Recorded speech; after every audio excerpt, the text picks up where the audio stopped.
Hello नमस्कार दोस्तों। आज एक नया टॉपिक शुरू करते हैं। किताब का नाम होगा राजनीति विज्ञान के मूल आधार। वैसे ये फर्स्ट ईयर की किताब है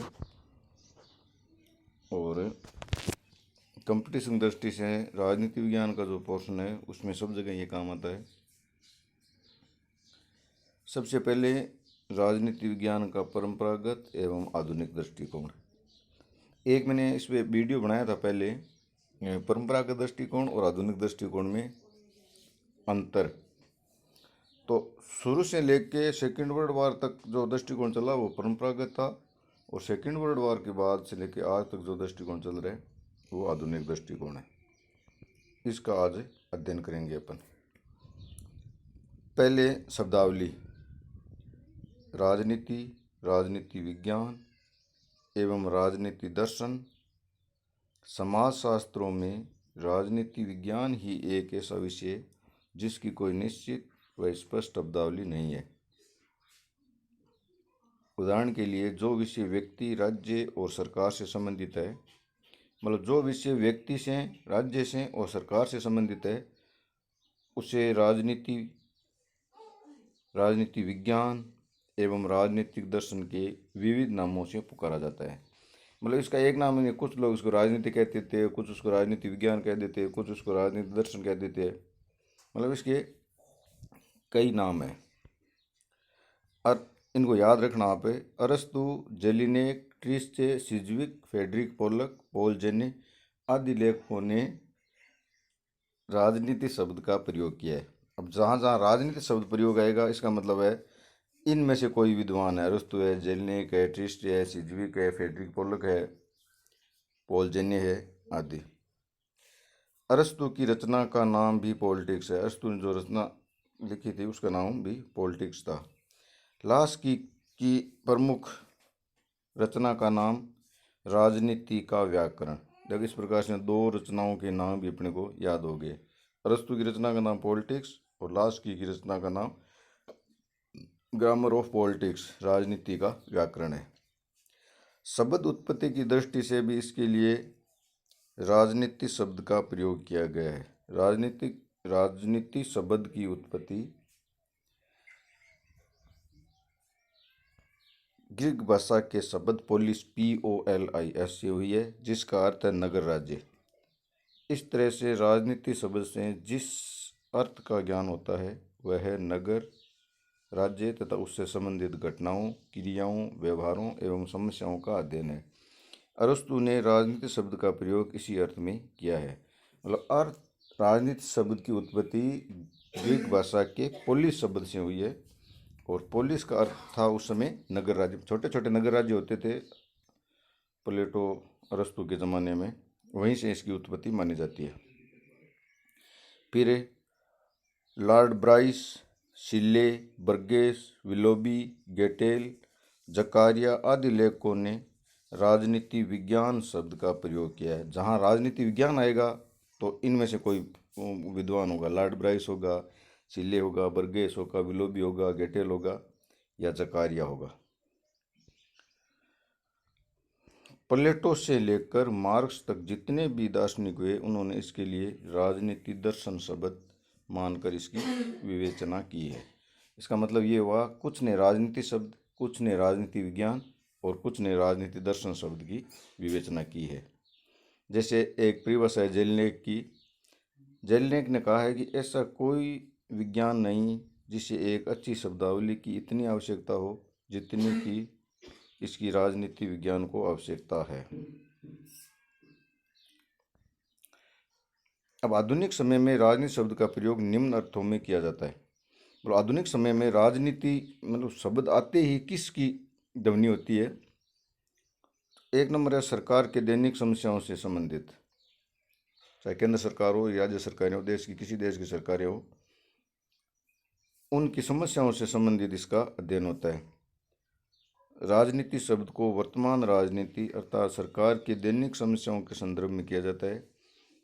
इसे एक कला के रूप में प्रयोग किया जाता है। बर्नसली ने अपनी रचना राज्य के सिद्धांत, एक रचना और आगे ध्यान रखना बर्नसली की, रचना का नाम है राज्य के सिद्धांत। में कहा है कि राजनीति विज्ञान विज्ञान की अपेक्षा कला अधिक है।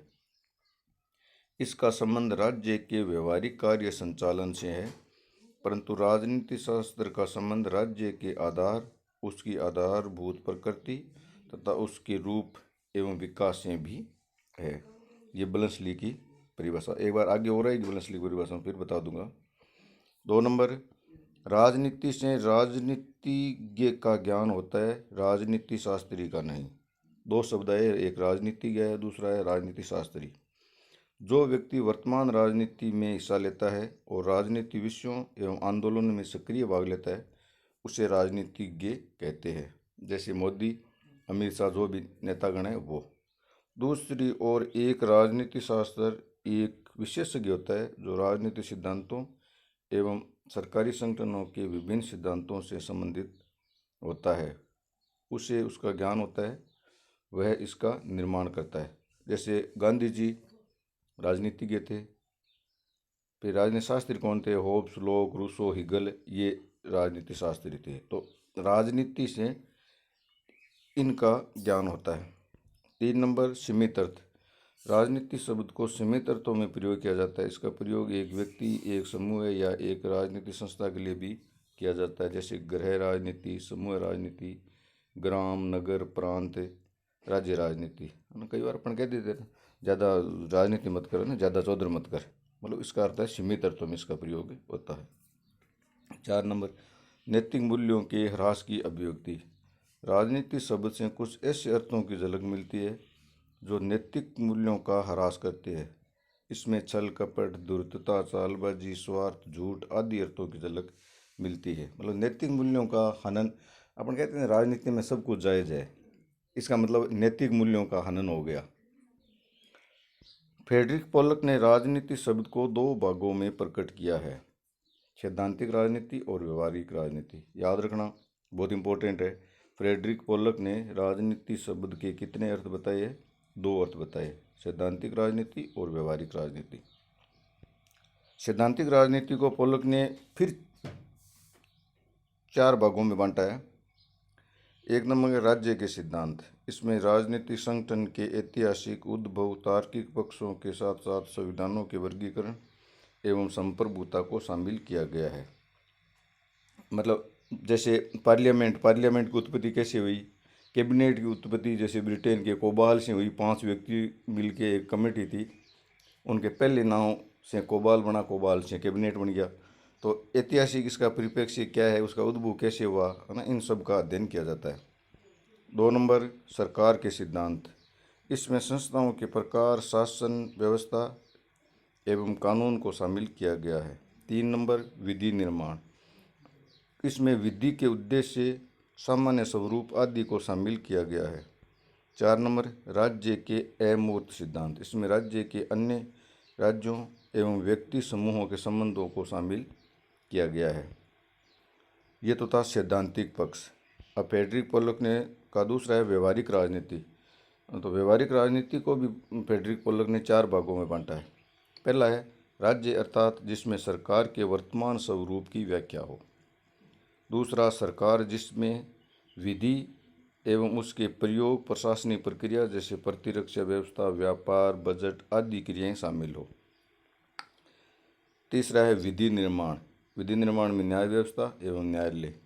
चौथा है राज्य का व्यवहारिक एवं मूर्त रूप जैसे शांति, युद्ध तथा अंतर्राष्ट्रीय संबंध। अब संक्षेप में, व्यक्ति, राज्य और सरकार का अध्ययन करने वाले विषय के लिए नए राजनीति और नए राजनीति दर्शन शब्द उपयुक्त है। इसके लिए केवल राजनीति शास्त्र शब्द ही उपयुक्त है, जो सैद्धांतिक भी है और व्यवहारिक भी, व्यापक भी है और उचित भी है। देखो, राजनीति विज्ञान के अपन आगे जो क्लासें लेंगे उसमें मैं कभी राजनीति बोल दूंगा, कभी राजनीति शास्त्र बोल दूंगा, कभी राजनीति विज्ञान बोल दूंगा, कभी राजनीति दर्शन बोल दूंगा। सबकी बात एक ही है। Thank you. नेक्स्ट क्लास में मिलते हैं।